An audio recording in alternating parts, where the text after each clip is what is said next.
Tá, então já está gravando, essa aqui é a nossa PNP, Gestão e Sistemas da Qualidade, e nós vamos trabalhar hoje a semana 1, que é uma introdução à administração. Eu vou projetar para vocês a nossa apresentação. E aí, se eu ficar um pouquinho sem ver o chat, tá, vocês compreendam porque eu não consigo deixar tudo aberto ao mesmo tempo, né? Então, alguém que tem microfone poderia me dizer se consegue enxergar a tela? Sim, Sora, já está aparecendo. Tá, ótimo, obrigada. Então, a gente começa a nossa conversa tratando do que é a administração. Essa figura, ela tenta sintetizar um conceito o mais completo possível da administração, que seria um processo de planejar, organizar, dirigir e controlar. São 4 verbos. Mas planejar, organizar, dirigir e controlar o quê? Recursos. E aí são 4 grandes grupos de recursos. Os recursos materiais, né, que toda e qualquer empresa precisa, né, para prestar o seu serviço ou produzir o seu produto. Os recursos financeiros, né, a parte do dinheiro mesmo. Os recursos informacionais, que hoje em dia talvez sejam os mais importantes, ou muito importantes, que é a informação, né, pode fazer toda a diferença para o negócio, e os recursos humanos, que são os trabalhadores, e é com eles que nós também da área da segurança do trabalho lidamos, né, com os trabalhadores. E tudo isso para quê? Atingir os objetivos organizacionais, os objetivos que uma determinada organização tenha. Então, aqui nesse novo slide, nós temos a definição em forma de frase, né, de forma bem completa. Então, como um processo, administração como um processo de alcançar objetivos organizacionais de modo eficiente e eficaz, através do planejamento, organização, direção e controle dos recursos humanos, materiais, financeiros e informacionais. Vejam que aqui os verbos, né, eles foram transformados em substantivos. Então, planejar vira o planejamento, o organizar vira organização, e assim por diante. No nosso componente, a gente vai ter noções de planejamento, organização, direção e controle. Acho que acredito que a partir do terceiro ou quarto encontro, a gente já vai trabalhar um pouquinho com esses processos. Tá? Bom, a gente estuda nessa ordem, né, planejamento, organização, direção e controle, mas não necessariamente haja uma ordem nisso, né, porque todas essas funções, elas estão interligadas e interrelacionadas, então quando a gente mexe numa, provavelmente a outra também sofre, né, alguma alteração. Então, apesar da gente estudar numa ordem lógica, né, a gente tem que começar por algum ponto, então a gente começa pelo planejamento, não necessariamente esse planejamento ele seja a primeira função que ocorre num processo de negócio. Muitas vezes, inclusive, as coisas já estão em andamento e a gente tem que parar e replanejar para fazer um ajuste. Né? Então, pode ser que esse planejamento ele ocorra em outros momentos também. Bom, tendo esse conceito em vista de administração, a gente entende agora o que é a organização. Né? Então, a gente entende a organização como um conjunto de 2 ou mais pessoas que estão inseridas numa estrutura aberta ao meio ambiente externo e trabalham em conjunto e de um modo coordenado para alcançar os objetivos. Então, quando a gente encontra, sei lá, 2 pessoas em uma parada de ônibus, então, nós temos um conjunto de 2 pessoas ali, né, elas estão numa estrutura, por exemplo, numa rua, mas elas não estão trabalhando em conjunto. Então, aquelas 2 pessoas, a gente não considera uma organização. Agora, por exemplo, uma turma de alunos, né, então, talvez aí a gente possa considerar, porque a gente também tem 2 ou mais pessoas, né, temos uma estrutura, muitas vezes estão trabalhando em conjunto, para alcançar objetivos, que são objetivos de aprendizagem, de aprovação, né? Então, aí fica um pouco mais próximo de organização. E as empresas, essas sim, né, nós entendemos como organizações. E aí elas têm toda uma estrutura, tem todo um aparato jurídico, que a gente vai acabar conversando um pouquinho nesse nosso componente. Então, a empresa, ela é uma organização, como eu falei, Só que ela é uma organização que atua na lógica do mercado e ela é condicionada por uma série de variáveis ambientais, ou seja, por questões que estão no ambiente externo a ela. E a empresa, ela procura satisfazer necessidades de vários grupos, como clientes, dos próprios trabalhadores, dos seus administradores ou proprietários, do Estado, que também tem interesse nessas empresas, e também dos seus fornecedores. Então, ela atua com todos esses atores, né, que depois a gente vai chamar eles de uma palavrinha em inglês chamada stakeholders. Bom, quem estava no início das nossas aulas presenciais provavelmente está lembrando desse conteúdo, né, que nós acabamos trabalhando nos nossos primeiros encontros, então estão relembrando. Depois a gente fala um pouquinho sobre a classificação das organizações. Então, as organizações podem ser classificadas de várias formas. Então, uma dessas formas é segundo a atividade econômica que elas exercem. Então, nós temos organizações do setor primário, secundário e terciário. Essa é uma classificação que normalmente nós estudamos na escola. Então, entendemos as organizações do setor primário, aquelas relacionadas à agricultura, à pecuária, ao extrativismo. As organizações do setor secundário são as indústrias. E as organizações do setor terciário são as organizações de serviços, de comércio também. Então, é importante a gente conhecer isso, porque a gente vai trabalhar numa delas e cada uma delas tem as suas peculiaridades. Então, é bem diferente trabalhar numa indústria do que trabalhar numa empresa de serviços, tá? Claro que a gente encontra muito mais vagas para os técnicos de segurança do trabalho em indústrias. Por quê? Pela questão do risco. Então, vocês devem estudar em segurança do trabalho 1, que quanto maior o risco e maior o número de trabalhadores, mais a necessidade de profissionais como técnicos em segurança do trabalho. Então, é importante a gente saber que tipo de organização a gente está pisando, né? A gente está visitando, trabalhando e lidando. Uma outra classificação é a segunda forma jurídica, né? Podemos ter empresas individuais, quando só tem um proprietário, empresas societárias ou sociedades, quando nós temos pelo menos 2 pessoas envolvidas, e também existem cooperativas, existem outras organizações da economia social, outros modelos de organização que estão surgindo aí na nossa sociedade.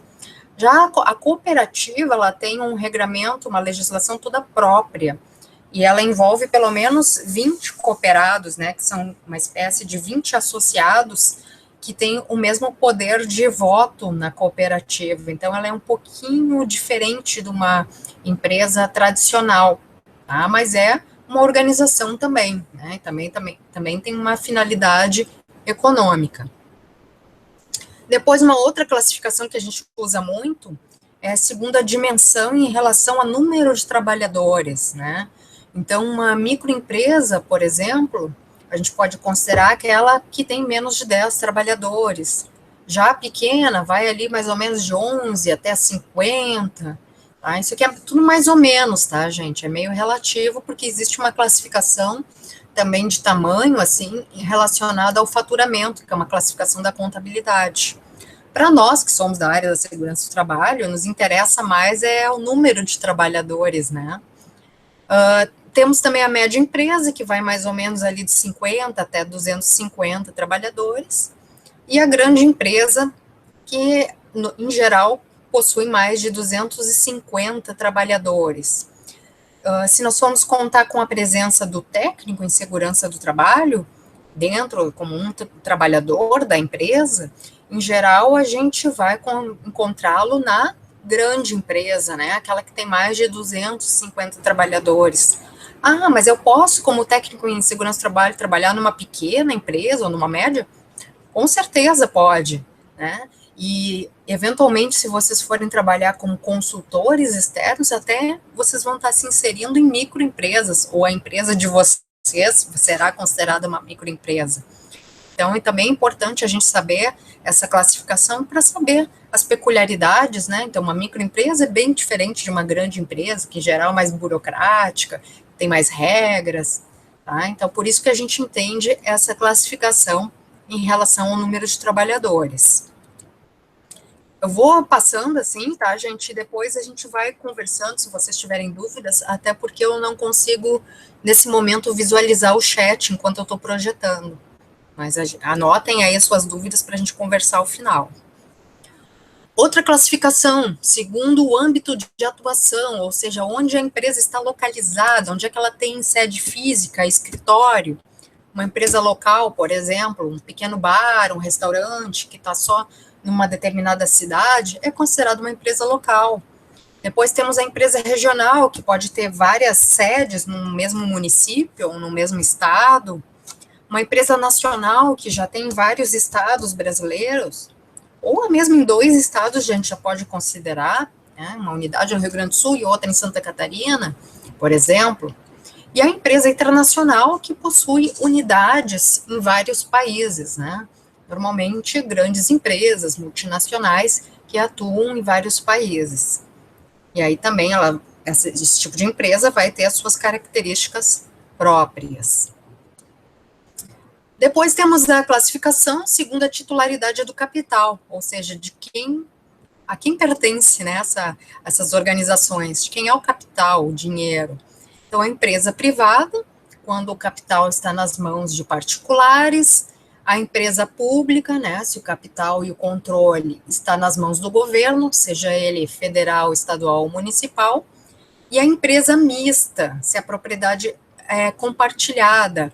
Por exemplo, vamos pegar um banco, né, como o Banrisul, por exemplo, né, ele tem 50, alguma coisa, né, do percentual do capital é do governo do estado do Rio Grande do Sul, e 49, né, alguma coisa é dividido, né, em alguns grupos ou investidores. Então, significa o quê? A maior parte do capital pertence a um setor público, que seria o governo do estado do Rio Grande do Sul, é estadual. Mas nós temos já uma parte do capital disseminada. Então, a gente pode dizer que é uma empresa mista, porque a propriedade ela é compartilhada, né, entre o público e o privado. Então, quando se fala em privatização do Banrisul, seria passar desses 50% que o governo do estado do Rio Grande do Sul possui de propriedade, né? Então, é um tema bastante polêmico. A gente está falando aí na privatização, de tornar aquilo que era público, migrando para o privado. E eu acho que a última classificação é segundo o setor em que se encontram. Vejam que aqui é diferente do primário, secundário e terciário, mas o nome é parecido. O nome é primeiro setor, segundo setor e terceiro setor. Tá? Então, a gente tem que cuidar para não confundir com aquela classificação que nós vimos lá no início.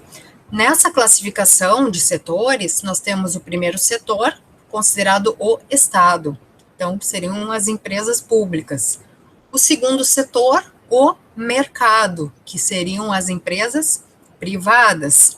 E no terceiro setor, que está muito em voga nos dias de hoje, é aquele setor composto por organizações da sociedade civil. Então, é a sociedade civil organizada, é um setor que não é governamental, então, não governamental, mas ele também não é lucrativo, ele não tem como uma finalidade lucrativa como as empresas que estão lá no segundo setor, que é o mercado. Então, nós temos aí uma série de organizações com esta finalidade não lucrativa, e elas ocupam um espaço que, digamos, que seria do Estado, normalmente na área da educação, de defesa de direitos humanos, direitos dos animais, né, associações de moradores, normalmente para reivindicar algo ou fazer um serviço que o Estado acabou não assumindo, deixou de prestar. Tá? Então, a sociedade se organiza, né, não quer dizer que não tem a arrecadação de dinheiro, né, isso, claro, ocorre, porque toda organização precisa disso, mas não vai para um bolso de alguém, não vai para um proprietário, tudo é reinvestido na própria organização. Então, aquela figura, ela tenta representar um pouco esse terceiro setor, como se fossem pipoquinhas, né, ou seja, pipocando, emergindo de um espaço que seria ocupado pelo Estado, né. Temos também um ambiente organizacional. Então, vista essa classificação das organizações, só para a gente relembrar, né, a organização toda e qualquer tem o seu ambiente interno. Nesse ambiente, nós encontramos fatores como trabalhadores, máquinas, equipamentos, né, os próprios recursos da organização. Depois nós temos o ambiente operacional, que é aquele ambiente mais próximo, que está ao redor da organização, e estão ali os fornecedores, os concorrentes, os clientes, meios de comunicação, todo mundo que está ali ao redor da organização.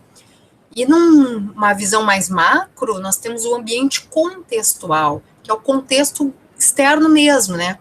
Englobando fatores tecnológicos, demográficos, políticos, econômicos, que vão impactar também na organização, mas estão mais ao redor, assim, mais externamente a ela. E a última questão que a gente também estuda para entender um pouco dessa introdução à administração é a figura dos stakeholders, aí a palavrinha que vem do inglês que eu comentei antes. Os stakeholders são públicos interessados na organização, é todo mundo que tem algum interesse. Muitas vezes esse interesse tem a ver com interesse econômico. Por exemplo, os clientes, eles pagam por bens, por serviços que uma determinada empresa fornece ou presta, né? E essa, então, presta esses serviços ou fornece esses bens para os clientes. Nós, trabalhadores, fornecemos trabalho a uma determinada empresa ou organização e somos, por ela, remunerados. Então, vejam aqui essa relação econômica.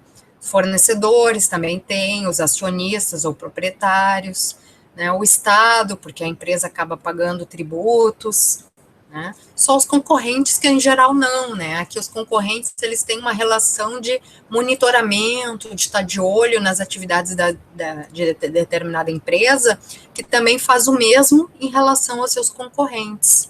Então, aqui temos todos os públicos interessados. Então, quando a gente vai trabalhar dentro de uma organização, é interessante a gente mapear essa figura aí, né? Quem são os fornecedores dessa determinada empresa, quem são os outros concorrentes, para quem que ela presta serviços ou produz bens, quem são os trabalhadores, como é que é a relação com o Estado, seja ele em nível federal, estadual ou municipal, para a gente saber onde é que a gente está pisando. Bom, aqui eu termino a projeção, gente. Então, vou parar de compartilhar. E aí eu vou abrir agora para vocês fazerem comentários, perguntas, quem quiser pode falar, ou quem quiser pode escrever no chat, que aí também agora eu consigo ter acesso ao chat, eu leio e vou respondendo para vocês, certo? Vamos ouvi-los. Não fiquem tímidos.